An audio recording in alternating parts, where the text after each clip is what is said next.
Most of scripture doesn't even apply anymore. We don't live in the 18th century. Hey everyone, and welcome back to my channel. If you're new here, my name is Jen. Here I encourage women to learn from my past mistakes in order to benefit them for their current marriage, their future marriage, or their relationships that they want to turn into a marriage. Let's get into today's topic.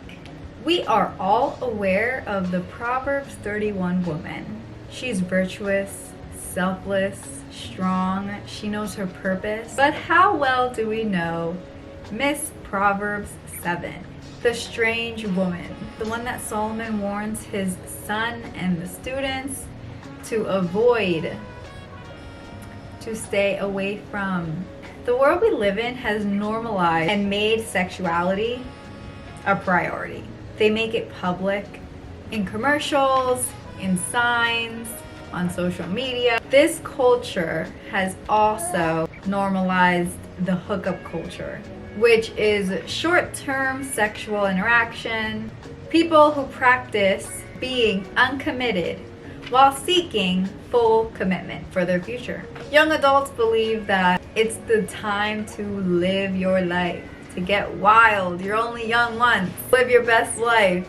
These women are the same women looking for traditional men with moral values and a high earning income to provide a lifestyle that is unrealistic to maintain after becoming a mother and a wife. The Proverbs 7 woman is described as a wild woman, a 304. And if you are unaware of what a 304 is, grab a calculator, type in 304, and turn it upside down. This woman is only and always prioritizing herself. And you see that a lot in women nowadays who are single and have children. They're always prioritizing themselves.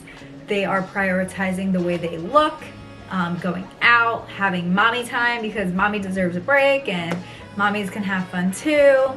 This Proverbs 7 woman prioritizes her sexuality, dresses inappropriately. She focuses on interactions with men. She's loud, stubborn, ignorant, fully. She's always out, never home. We also live in a world where women want to do less and less of their duties as wives and as mothers, and instead try to take the bulk of a man's job. I don't need a man. I could do it myself. I could get my own money. I can do my own things.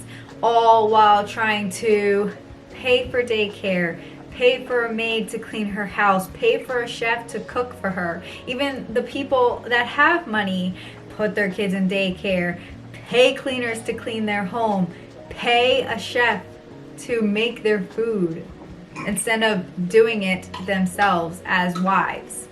And they want to earn the same respect that the virtuous woman has. And everyone loves to say, well, times have changed. Most of the Bible is done away with. Scripture doesn't even apply anymore. We don't live in the 18th centuries. This isn't how it is. Although they can be right, these are also the people that claim to believe in God. See, there's a difference between believing in God and being a doer. One of the things that the women in Proverbs 7 and 31 have in common is that they both believe in God. But there is a difference. See, Proverbs 31, she's a doer of God. A couple examples of a believer versus a doer can be simple. A believer believes there's a God. There's a Jesus. A doer knows the Most High, knows. A believer prays when times get tough and reads when they're struggling. A doer reads daily. A doer prays all circumstances. A believer can be conformed to the world and the pressure of culture, whereas a doer, they hold fast against temptation. The woman in Proverbs 31, she fears the Most High. She lives in diligence and grace. The Proverbs 7 woman uses her charm to persuade these young men due to their lack of wisdom, knowledge, and understanding. And her charm hides the fact that she's wicked and she has evil characteristics.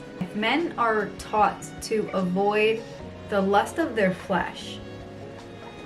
Well, we're all taught to avoid the lust of our flesh, but in particular, in this chapter, it's according to men. The Proverbs 31 woman takes care of her family. She's a hard worker. She tends and meets the needs of her home and her family, as well as the other ones that are a little less fortunate, the ones that the Most High places in front of her. She also takes care of her health and stewards over her own body. Her husband puts trust in her because she's reliable and she never lets him down. A Proverbs 31 wife will do him good and not evil. She is valuable, respected, favorable. She's not disagreeable and argumentative, unreliable, mean, unpleasant. It is very, very easy to detach ourselves physically from being a Proverbs 7 woman. We can easily change our wardrobe. We can easily dress more modestly and respectfully. We can easily stop going out. I remember me personally, I was a Fashion Nova shopper, and I just wanted all of Fashion Nova. Like, I wanted to be a Fashion Nova model. And the clothing Fashion Nova sells is just so revealing that I look at myself and I'm like, what was I thinking? Although, yes, it is easy to exchange your inappropriate clothing for more respectable and modest clothing, finding what suits you best is actually pretty difficult. I'm a very petite person, so finding like what fits me, what looks good on me, and what like I'm comfortable with was just hard. I'm gonna just be honest, and it took me 2 years to let go of the clothing. I didn't want to do it.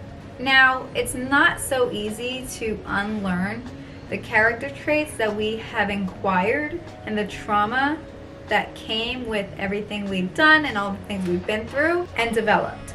There comes a point in time when we need to start doing some true inner healing, restoring those broken places. It can be done with the reconciliation with the Most High. As women, we are strong enough for our tasks.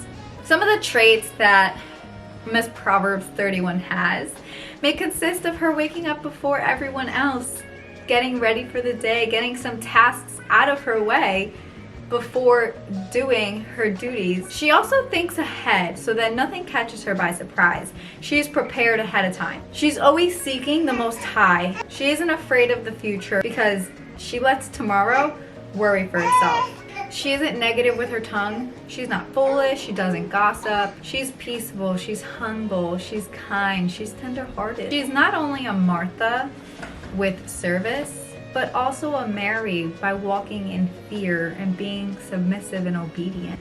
Speaking of Martha and Mary, I would just like to shout out my sister-in-law. She has a Martha meets Mary shop where you can get a biblical womanhood planner. Also sells aprons, and she also has a book on kids to learn how to write, and she uses scripture for that. So I will link each thing in the description below. You can purchase the book on Amazon, and you can purchase the planner and her apron through her website. When you're walking in fear, it means you're living according to the word and allowing time for you to be aligned with the Most High's will. The Proverbs 31 woman was rewarded. She was rewarded, her family and her husband, for her obedience. It's not to say that she was being obedient because she was going to get a reward, because that was never the motive. The motive is to remain obedient in righteousness in favor of the Most High. So here are just a few tips, a few examples that can help you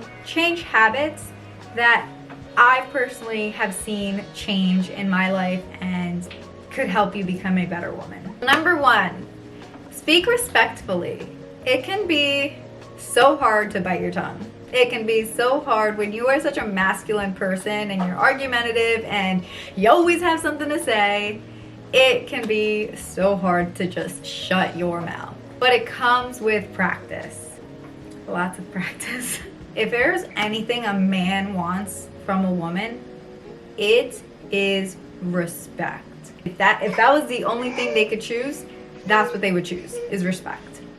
So please, please, please, please respect your man. Number 2 is taking care of your children. Oh, that's easy. No, it's because you can be present in your home, but not present with your children. Scrolling through your phone on social media, playing games on your phone, watching TV, you are neglecting the time that you have with your children. Number 3, submit to his leadership. You are not the leader of your household. Your husband is. So therefore, stop acting like you're above him and that you're better than him. Number 4, enjoy being home.